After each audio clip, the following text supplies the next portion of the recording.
예수 그리스도로 하나님 말씀 증거하겠습니다.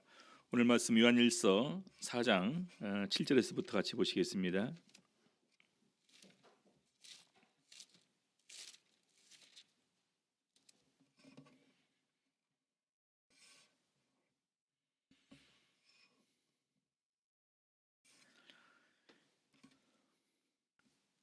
먼저 우리 7절에서부터 10절까지 같이 읽겠습니다. 7절 사랑하는 자들아 우리가 서로 사랑하자. 사랑은 하나님께 속한 것이니 사랑하는 자마다 하나님께로 나서 하나님을 알고 사랑하지 아니하는 자는 하나님을 알지 못하나니 이는 하나님은 사랑이심이라.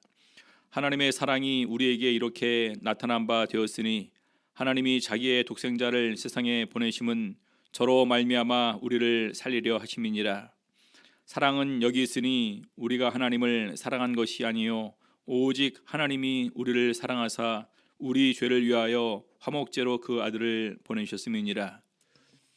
오늘 이 시간에는 우리 사랑의 본질이라는 제목으로 우리 요한일서 4장 7절에서부터 21절 말씀 같이 살펴보도록 하시겠습니다. 우리가 보통 사랑장 하면은 고린도전서 13장을 이렇게 얘기를 하시는데요. 고린도전서 13장은 사랑의 실천 방법이다 이렇게 볼 수 있고요. 본질은 사실은 요한일서 4장 7절에서부터 21절까지의 내용이 사랑의 본질에 관해서 이렇게 얘기를 하고 있습니다. 몇 가지로 이 사랑에 관해서 우리 요한 사도는 어떻게 우리에게 교훈으로 주고 있는지 같이 살펴보도록 하시겠습니다. 먼저 우리 7절에서부터 10절까지의 내용은 이 사랑은 하나님께 속한 것이다. 엄밀히 말해서 이 하나님은 사랑이다. 예전에 우리 이제 그 하나님께서 자기를 나타내실 때 아브라함한테 나는 전능한 하나님이라, 너는 내 앞에서 행해서 완전하라, 전능한 하나님으로 자기를 소개해 주시는 것처럼 하나님 자체가 사랑이시다.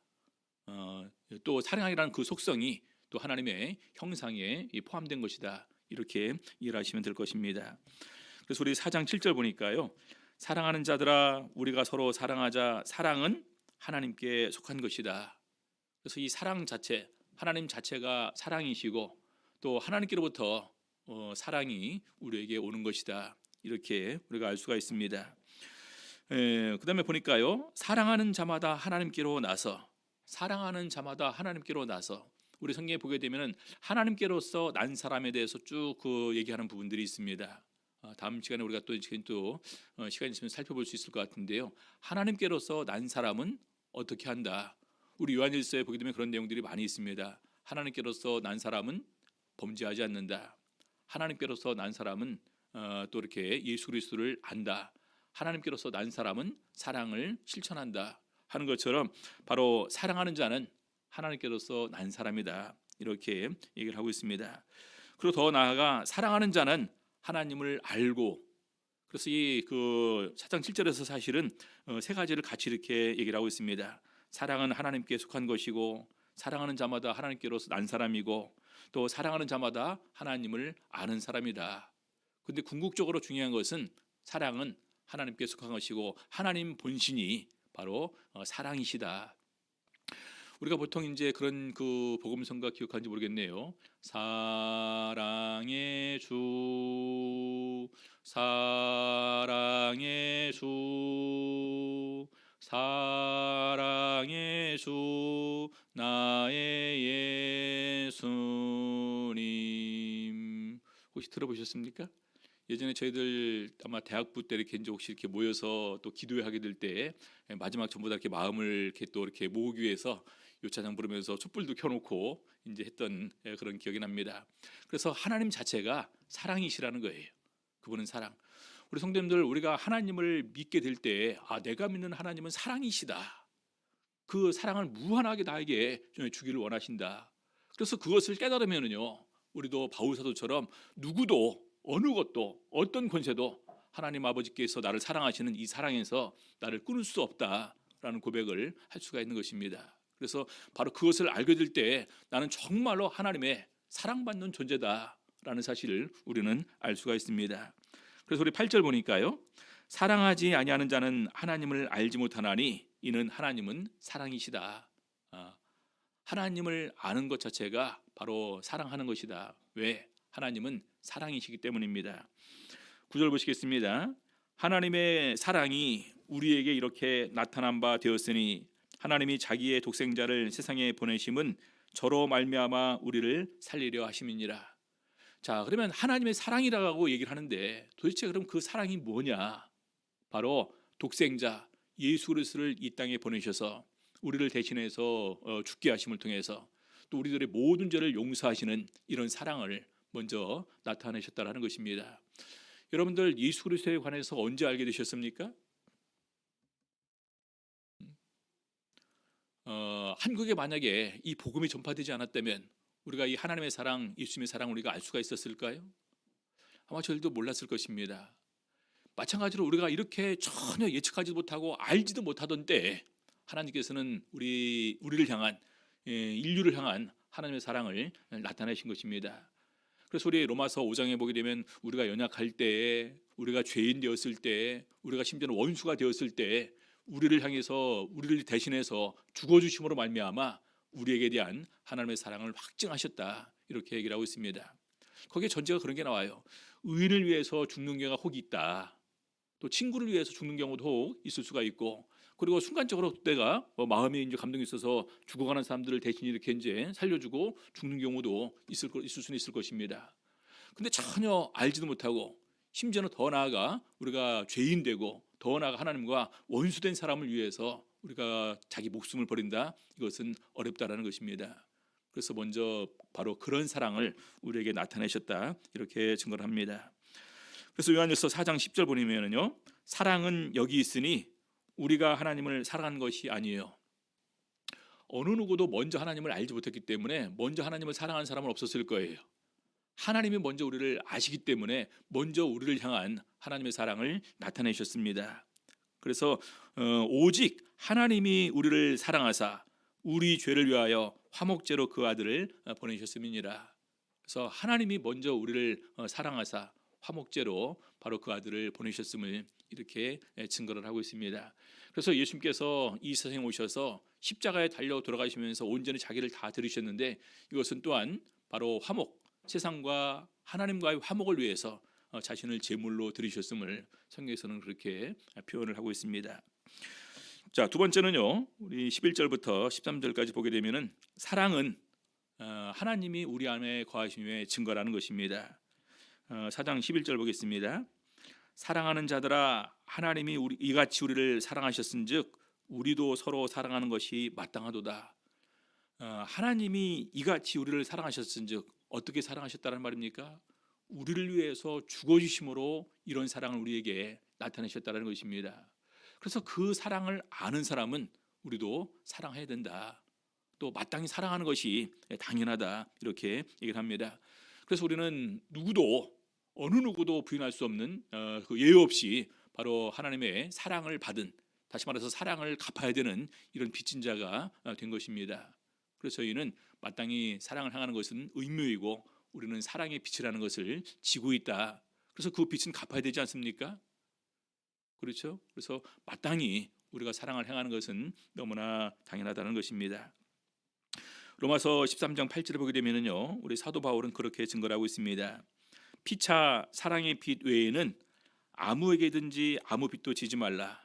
남을 사랑하는 자는 율법을 다 이루었느니라. 그래서 우리가 하나님의 사랑의 빚을 다른 사람들에게 지지 말고 항상 그 빚을 갚을 것. 그래서 바로 그 남을 사랑함을 통해서 하나님께서 요구하시는 그 율법의 요구를 다 이루게 된다, 이렇게 증거를 합니다.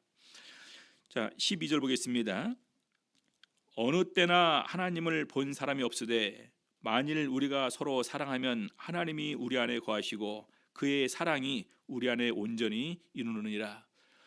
우리 보통 성령을 받으면은요, 성령이 내 안에 거하십니다. 그렇죠? 그리고 나도 예수님 안에 거합니다. 근데 만약에 우리 다수가 이제 서로 이제 모여서 사랑을 하지 않습니까? 그럼 우리가 모여 있는 그곳에 하나님께서 함께 하신다는 거예요. 더 나아가 또 우리 안에도 더욱더 이렇게 함께 하시는 거죠. 그래서 보니까 만일 우리가 서로 사랑하면 하나님이 우리 안에 거하시고 그의 사랑이, 하나님의 사랑이 우리 안에 온전히 이루느니라. 그래서 정말로 하나님께서 우리에게 원하시는 것이 사랑이고, 그 사랑을 먼저 우리에게 본을 보여주셨습니다. 그렇죠? 자, 그러면서 13절 보겠습니다. 그의 성령을 우리에게 주심으로 우리가 그 안에 거하고 그가 우리 안에 거하시는 줄을 아느니라. 자, 하나님께서도 우리 안에 거하시고 우리도 하나님 안에 거합니다. 근데 중요한 것은 풍성한 사랑으로 우리 안에 거하시고, 우리가 그 사랑을 실천하게 될 때 더욱더 하나님의 사랑이 우리 안에 온전히 이루어지게 되고, 바로 그것이 하나님께서 우리 안에 또 거하시는 증거가 되게 되는 것입니다. 그래서 두 번째는, 사랑은 하나님께서 우리 안에 거하시는 증거가 되게 되는 것입니다. 자, 세 번째로 사랑은 우리가 하나님을 알매 증거입니다. 하나님을 알매 증거. 여러분, 무언가를 안다라는 것은 아는 것으로 그치지 않고 그 다음 행동으로 이렇게 이어지게 됩니다. 그렇지 않습니까? 알았는데 아무것도 안 한다. 그럼 그 지식은 의미가 없는 거예요. 우리가 오늘날 이 세상에서 많은 것을 왜 배웁니까? 우리 설거지를 할 때도 뭐 순서가 있고 노하우가 있지 않다, 노하우가 있다 그러지 않습니까? 어떤 사람들은 설거지 하면 할수록 더욱더 어지러워지고 복잡해지는데, 어떤 사람들은 참 깔끔하게 잘합니다. 그것도 아는 만큼 되게 되는 거죠. 노하우가 쌓이는 만큼. 우리가 수많은 음식을 합니다. 근데 음식 레시피를 요즘에 많이 이렇게 이제 그 유튜브를 통해서 또 이렇게 이제 그 공유되지 않습니까? 근데 그것이 왜 공유가 됩니까? 그걸 알고 그렇게 하기 위해서. 마찬가지로 우리가 하나님을 안다라는 것은 그 풍성한 사랑이신, 사랑 자체이신 하나님이 우리 안에 거하시는 거예요. 그럼 그분이 내게 원하시는 것이 무엇이냐? 사랑을 행하기를 원하시는 것입니다. 그분 자체는 사랑이시고 사랑을 행하기를 원하신다. 그럼 내가 그의 뜻대로 행하는 거예요. 내가 하나님의 사랑을 받았으니까, 나를 위해서 죽어주셨으니까, 내 죄를 위해서 십자가에 달려 돌아가셨으니까.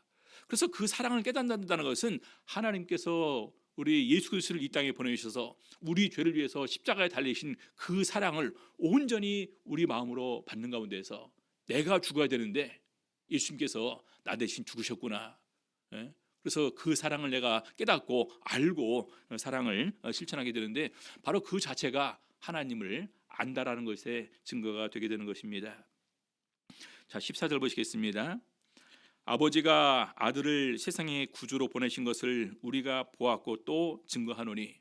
우리 요한 사도는 뭘 얘기를 하냐면요, 우리가 하나님을 아는 것에 대한 증거인데, 제일 먼저는 바로 하나님 아버지를 알고 그 다음에 예수 그리스도를 올바로 알아야 된다는 거예요. 세상의 구주로 보내신 것을 우리가 보았고 또 증거한다. 바로 이 예수님께서 우리를 위한 구주로서 세상을 구원하시기 위해서 이 땅에 오셨음을 친히 보았고 자기들이 증거하는 분이다. 자, 15절 보겠습니다. 누구든지 예수를 하나님의 아들이라 시인하면 하나님이 저 안에 거하시고 저도 하나님 안에 거하시느니라.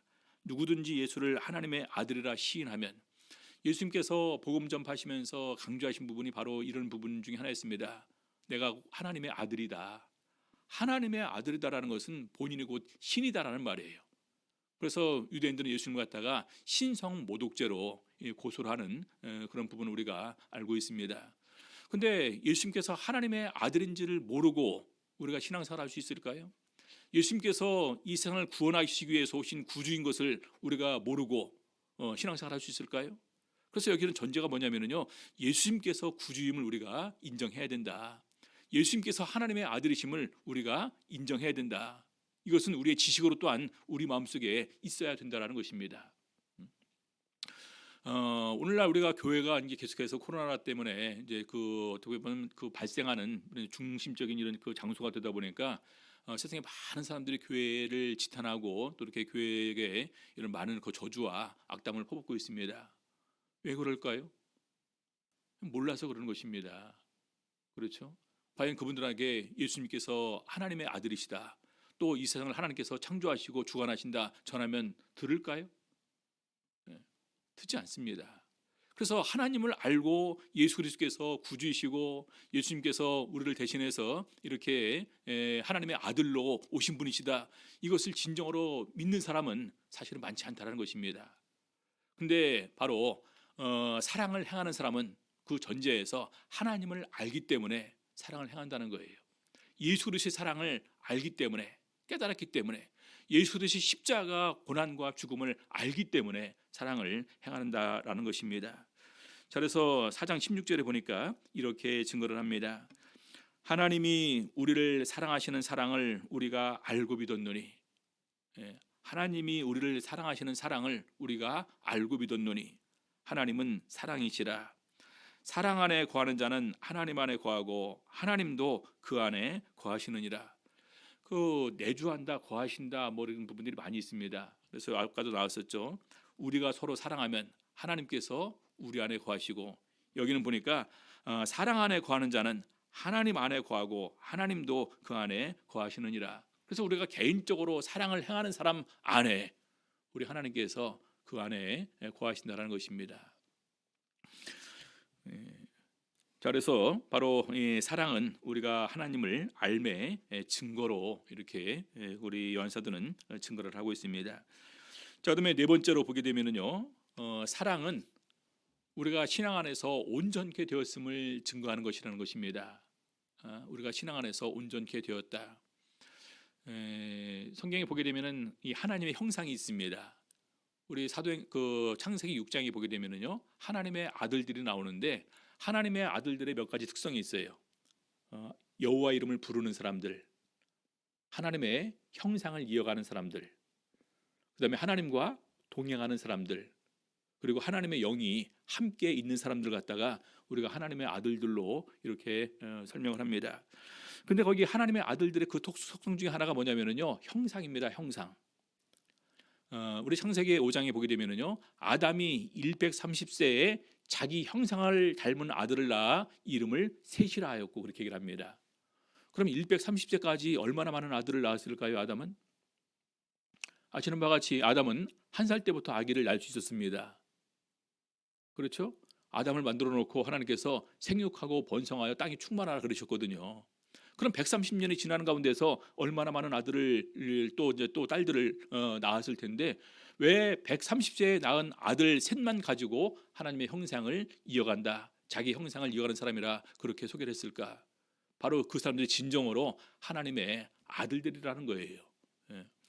자, 그래서 그 형상을 이룬다라는 부분을 우리 바울 사도 같은 경우도 너희 안에 그리스도의 형상이 이루기까지 내가 다시 해산하는 수고를 하노니, 그리스도의 형상이 이루기까지 다시 해산하는 수고를 하노니, 그래서 그 형상을 이룸을 갖다가 우리 사도 베드로는 신의 성품에 참여하는 자가 되게 하셨다, 이렇게 얘기를 하고 있습니다. 우리 성도님들, 현재 우리의 성품이 어떻습니까? 신의 성품이 온전히 우리 안에 이루어짐은, 온전히 그 이루어짐을 통해서 우리가 온전히 하나님의 형상이 우리에게 이루어지게 되는 것입니다. 우리 성도님들, 우리가 그냥 그 개성이라고 얘기를 하죠. 좀 이렇게 이제 그 더 구체적인 설명을 드리면 뭐 개 같은 성질이다 이렇게 얘기를 하기도 하는데, 그냥 우리 성질대로 살면 안 되는 거예요. 네? 그렇죠? 우리 성질대로 살면 안 되는 것입니다. 우리는 변화돼야 되는 것입니다. 우리는 성숙해야 되는 거예요. 하나님께서 원하시는 것이 그 아들의 형상을 본받게 하기 위해서 우리를 부르시고 선택하셨다. 로마서 8장에서는 그렇게 증거를 하고 있습니다. 형상을 본받게 하기 위해서 우리를 불러주셨는데, 우리가 하나님의 형상을 이루기 위해서 어떤 것도 하지 않는다면 이것은 잘못된 신앙인 것입니다. 그래서 요한 1서 다시 4장 17절 보겠습니다. 이로써 사랑이 우리에게 온전히 이룬 것은 우리로 심판날에 담대함을 가지게 하려 함이니 주의 어떠하심과 같이 우리도 세상에서 그러하니라. 사랑이 우리에게 온전히 이룬 것은, 사랑이 우리에게 온전히 이루었다는 것은 바로 이제 우리가 꼭 다른 사람을 돕는 것만 사랑이라고 생각하지 마시고, 바로 하나님의 사랑, 풍성한 사랑의 속성이 우리에게 온전히 이루어지는 가운데서 우리의 이성, 우리의 감성, 우리의 본능조차도 충만한 사랑으로 이렇게 변화되는 가운데에서 바로 그것이 자연스럽게 내 주변의 사람들에게 표출되게 될 때, 우리는 마음으로 또 언어로 또 행동으로 또 나눔과 또 불쌍여김과 또 구제함으로 우리는 더욱더 이런 사랑을 나타낼 수가 있게 되는 것입니다. 그래서 그런 사랑이 우리에게 온전히 이루게 될 때 우리가 어떤 이런 그 경지에 들어갈 수 있냐? 심판날에 담대함을 가질 수가 있다라는 것입니다. 심판날에 담대함을 가질 수 있다. 우리 이제 가끔가다 우리 목사님들이나 또 우리 일반교도 마찬가지더라고요. 묻습니다. 오늘 당장 죽으시면 죄송합니다. 오늘 당장 세상을 떠나시게 된다면 하늘나라에 갈 수 있다는 사람들, 구원받을 수 있다는 사람들을 손들어 보시기 바랍니다. 그러면 몇 명 들으실까요? 의외로 많이 안 듣는데요, 손을. 그래서 왜 이렇게 확신이 없으십니까? 근데 그 이유가 무엇이냐면요, 사랑입니다. 사랑. 내가 정말로 사랑 가운데 거하고 사랑을 행하는 가운데 있으면요, 바로 그런 부분에서 우리는 이 담대한 마음을 가질 수가 있는데, 만약에 그렇지 못하게 되면 우리 마음속에 어떤 마음을 가지게 되느냐? 나는 아직도 부족하다. 하나님 조금만 있다 오세요. 그럼 제가 조금 더 이렇게 노력해서 이제는 하나님의 기대에 부응하는 삶을 살게 될 때 그때 오세요. 이런 거예요. 언제까지 그럴 겁니까? 그리고 우리 성경에 보면 그런 말씀이 있습니다. 집사의 지위를 잘한 사람들은 아름다운 지위야. 그리고 하나님 앞에서의 큰 담력을 얻느니라. 자기가 맡은 바 직분을 온전히 다 수행했을 때 역시 담대한 마음을 가질 수가 있다는 것입니다. 그래서 바로 그것은 일치가 되는 거죠. 하나님을 사랑하기 때문에 그 사랑의 빛을 갚기 위해서 하는 이런 모든 것들은 이 사랑의 행위로 표현할 수가 있을 것입니다. 그래서 그렇게 우리가 온전히 사랑을 행하게 될 때 우리 마음속에 가질 수 있는 것은 바로 담대함입니다. 자, 그러면서 주의 어떠하심과 같이 우리도 세상에서 그러하니라. 심지어는 예수님께서도 이 세상의 마지막 그것은 바로 십자가에 달려 죽으시는 것이었습니다. 이 십자가에 달려 돌아가시는 것이 얼마나 처절한 고통과 아픔이 수반되는 것일까요? 그래서 우리 예수님께서도 기도를 드리시는 가운데서 아버지여 할 수만 있다면은 이것이 내게서 지나가기를 원합니다. 얼마나 집중해서 기도를 드렸던지, 심지어는 이제 모세혈관 이런 것들이 이제 터져서 땀방울을 흘리시는데 그 땀방이랑 피랑 섞여 갖고 핏방울과처럼 떨어졌다, 이렇게 기록이 되어 있습니다. 여러분 모르면은요, 그냥 모르고 한번 이렇게 딱 저기 하면 아프면 그냥 지나갈 수 있을 것입니다. 근데 알고서 받는 고난은 더 아픈 거예요. 그래서 예수님께서도 그렇게 기도를 했는데, 그럼에도 불구하고 예수님께서는 그렇게 우리에게 권면하셨습니다. 요한복음 16장 33절 보시겠습니다. 요한복음 16장 33절. 이것을 너희에게 이름은 너희로 내 안에서 평안을 누리게 하려 함이라. 세상에서는 너희가 환난을 당하나 담대하라. 내가 세상을 이기었노라 하시니라. 심지어는 우리가 온전히 사랑 가운데 있게 될 때 이 담대함을 가지게 되고, 심지어 그 담대함은 어떤 환난과 어떤 고난과 슬픔과 아픔이 온다 할지라도 능히 그것을 극복할 수 있는 이런 그 마음을 우리로 하여금 가지게 합니다. 그래서 너희로 세상에서 평안을 누리게 하려 함이라. 세상에서는 너희가 환난을 당하나 담대하라. 예수님께서도 세상을 본인이 이기셨더라, 이렇게 우리에게 권면을 하시면서 교훈을 주십니다. 그래서 중요한 것은 바로 이 사랑이라는 것이 우리 안에 있는 이런 두려움을 완전히 없애게 하는 것이고, 사랑의 완성이라는 것은 그만큼 중요하다. 어떤 부분에서 우리는 흔들리지 않는 가운데에서 참된 마음의 평안을 누릴 수 있게 하는 것, 이것이 사랑인 것입니다. 자, 그래서 구체적으로 설명을 합니다. 요한일서 4장 18절. 사랑 안에 두려움이 없고 온전한 사랑이 두려움을 내어쫓나니. 그렇죠? 사랑 안에 두려움이 없고 온전한 사랑이 두려움을 내어쫓나니 두려움에는 형벌이 있음이라. 두려워하는 자는 사랑 안에서 온전히 이루지 못하였느니라. 어제 제가 이제 우리 예수님을 본받아, 그리스도를 본받아 설교를 하는 가운데에서 이제 예수님께서는 죄가 없고 거짓도 없다. 그래서 우리 요한계시록에 보게 되면 하나님 나라에 들어가지 못하는 죄들을 쭉 언급을 하게 되면서 거짓말을 하는 사람들, 거짓말을 지어내는 자마다 못 들어간다고 말씀드리지 않았습니까? 근데 거기 함께 포함되는 것이 두려워하는 자들이에요. 두려워하는 자들도 성 밖에 있느니라, 이런 그 말씀이 있습니다. 그래서 바로 이 두려워하는 자는 사랑 안에서 온전히 이루지 못하고 심지어는 이 구원을 상실할 수 있다, 이렇게 성경에서는 증거를 합니다. 이 다른 사람에게 사랑을 베푸는 것이 얼마나 참 귀한 것인지 심지어는 마태복음 10장 42절에 이렇게 증거를 하고 있습니다. 누구든지 이 소자 중 하나에게 냉수 한 그릇이라도 주는 자는 내가 진실로 너희에게 이르노니 그 사람이 결단코 상을 잃지 아니하리라. 여러분, 우리가 사랑을 실천할 때 큰 것만 이런 것만 하는 것이 아니라 아주 작은 친절입니다. 참 목마르겠다. 냉수 한 그릇 떠주는 거. 보니까 애가 이제 그 우리 오전 예배 끝나고 오후 예배까지 시간이 있는 가운데에서 대청 공원에 가서 신나게 놀고 들어옵니다. 보니까 이제 아주 그냥 목마르 죽으려고 그래요. 그때 그냥 그 엄마 아빠가 없어도 내가 보니까 참 목마르겠다. 그래서 물 한 그릇 떠주는 거, 이런 거예요. 아주 작은 친절과 배려부터 시작되는 것입니다. 우리는 뭐 이렇게 어떤 사람들은 왜 우리 교회는 사랑을 행하지 않냐? 우리 교회가 왜 사랑을 행하지 않을까요? 꼭 그 남들 눈에 보이고 크게 티나는 이런 것만이 사랑이 아니에요. 진실한 사랑은 아주 작은 데서부터 시작된다는 것입니다. 배려입니다. 사랑은 이웃에게 악을 행치 아니하나니 그러므로 사랑은 율법의 완성이니라. 이웃에게 폐를 끼치지 않고 이웃의 마음을 상하게 하지 않고, 이런 부분부터 시작되는 거예요. 근데 그런 것은 간과하고 그냥 내가 나눠주고 베푼다, 이런 것만 생각하게 되면요, 그 사랑은 실패할 수밖에 없습니다. 사랑의 범위는 너무 큰 거예요.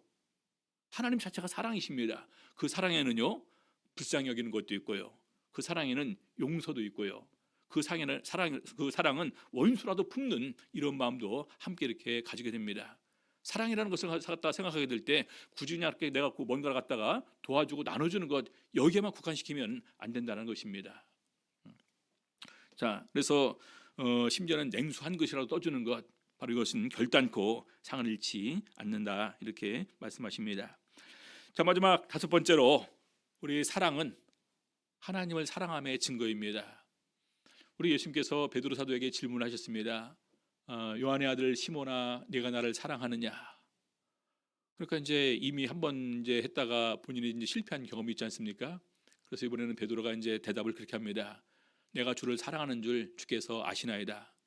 근데 그 전제에 있었던 일들은 다 알고 계실 것입니다.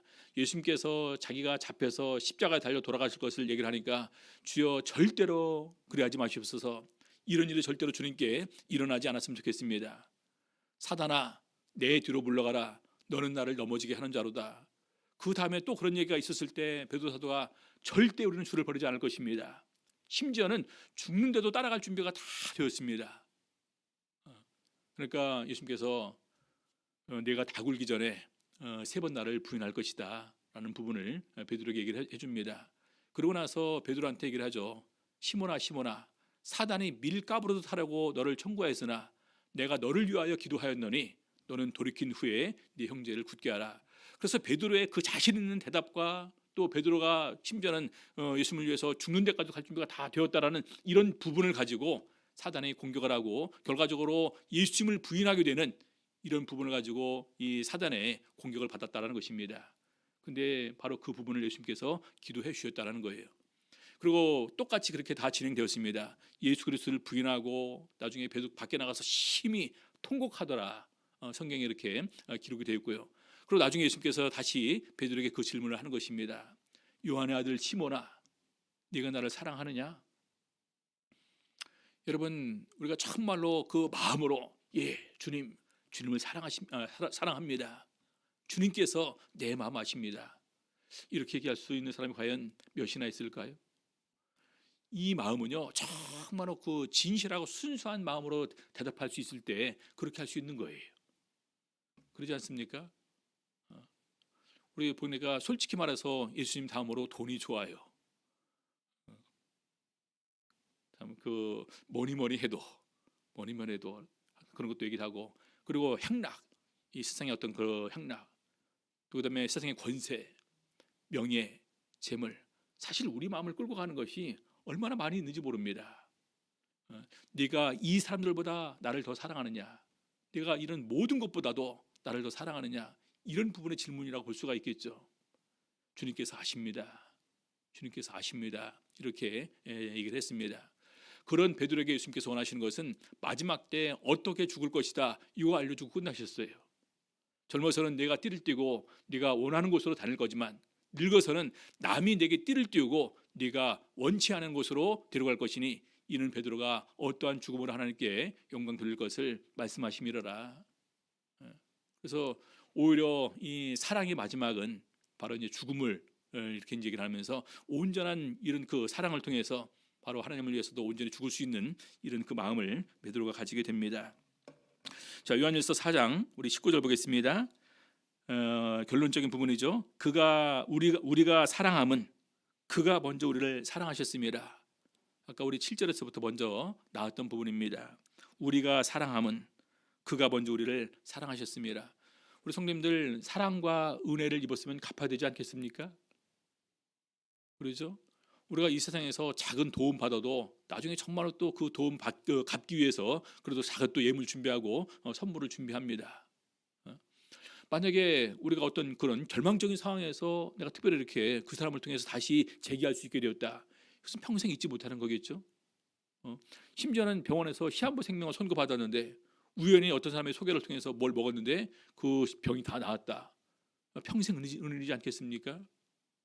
근데 하나님께서 우리에게 주신 것은요, 이 생에 잠깐 머물다 가는 이 생명이 아니라 영원한 생명을 우리에게 주시기 위해서 바로 그 사랑을 우리에게 나타내신 것입니다. 그래서 그 사랑에 보답하는 것은 너무나 당연하다. 우리 사도 바울이 복음 전파가 되는 이방 교회에 예루살렘을 돕기 위해서 이렇게 구전금을 이제 요청을 했습니다. 그러면서 우리가 복음의 씨앗, 복음에 신령한 것을 너에게 선물로 주었으니까 이런 것 요구하는 것이 마땅하다. 이렇게 얘기를 하고 있습니다. 왜냐하면 이것은 영생에 관한 선물이기 때문에 이것보다 더 큰 것을 우리는 충분히 요구할 수 있고 여러분들도 마땅히 거기에 이렇게 참여를 해야 된다. 이렇게 얘기를 하는 것입니다. 마찬가지입니다. 우리가 그런 사랑을 입었으면 이제는 그 사랑에 보답하는 것이 너무나 당연하다라는 생각을 꼭 가지셔야 됩니다. 자, 그런데 20절 보겠습니다. 누구든지 하나님을 사랑하노라 하고 그 형제를 미워하면 이는 거짓말하는 자니 보는 바 그 형제를 사랑치 아니하는 자가 보지 못하는 바 하나님을 사랑할 수 없느니라. 여러분, 우리 교회 나오면서 누가 참 싫다, 누가 참 밉다, 누가 참 보기 싫다 이런 마음 가지면 이거 참 불행한 겁니다. 그렇죠? 하나님께서는 내 조건을 보시고서 나를 사랑해 주셨습니까? 아니에요. 죄인 된 내 모습을 보면서 하나님을 알지도 못하고 하나님께 감사하지도 않고 하나님을 사랑하지도 않은 우리를 대신해서 이렇게 죽어주면서 사랑을 나타내셨습니다. 그래서 이 하나님께서 사랑하신 그 형제를 우리가 미워한다라는 것은 바로 이것은 이 하나님을 사랑할 수가 없다. 자, 21절 보겠습니다. 우리가 이 계명을 주께 받았나니 바로 요한복음 13장 34절부터 35절 말씀입니다. 새 계명을 너희에게 주노니 너희가 서로 사랑하라. 새 계명입니다. 새 계명을 너희에게 주는 너희가 서로 사랑하라. 어떻게 사랑하라는 것입니까? 내가 너희를 사랑한 것 같이 너희가 서로 사랑하라. 너희가 서로 사랑하면 이로써 모든 사람이 너희가 내 제자인 줄 알리라. 이렇게 증거를 합니다. 그래서 바로 우리가 사랑함을 통해서 하나님의 또 사랑하는 증거가 되는 것이고 더 나아가 예수님의 제자로 인정을 받게 되는 것입니다. 그래서 하나님을 사랑하는 자는 또한 그 형제를 사랑할지니라. 우리 성도님들, 사랑은 제일 먼저 실천될 곳이 바로 교회입니다. 하나님께서 사랑하시면서 구원하신 형제, 하나님께서 대신 죽어주시면서 구원하신 형제, 천사가 다마다 그 형제를 대신 이렇게 이제 보면서 하나님께 대신 구해주시는 그 형제, 사랑하지 않을 수 없는 그런 존재들입니다. 그래서 우리가 육체대로 알지 않고 모든 사람들 갖다가 우리가 영 안에서 영적인 형제 자매로 보는 가운데에서 정말로 그 거짓이 없는 참된 사랑을 우리는 행할 수가 있어야 됩니다. 자, 그래서 바로 우리 요한일서 4장에서는 이 사랑에 관해서 이렇게 5가지로 얘기를 하고 있습니다. 사랑은 하나님께 속한 것이다. 사랑은 하나님께서 우리 안에 거하심의 증거다. 사랑은 우리가 하나님을 안다라는 것에 대한 증거다.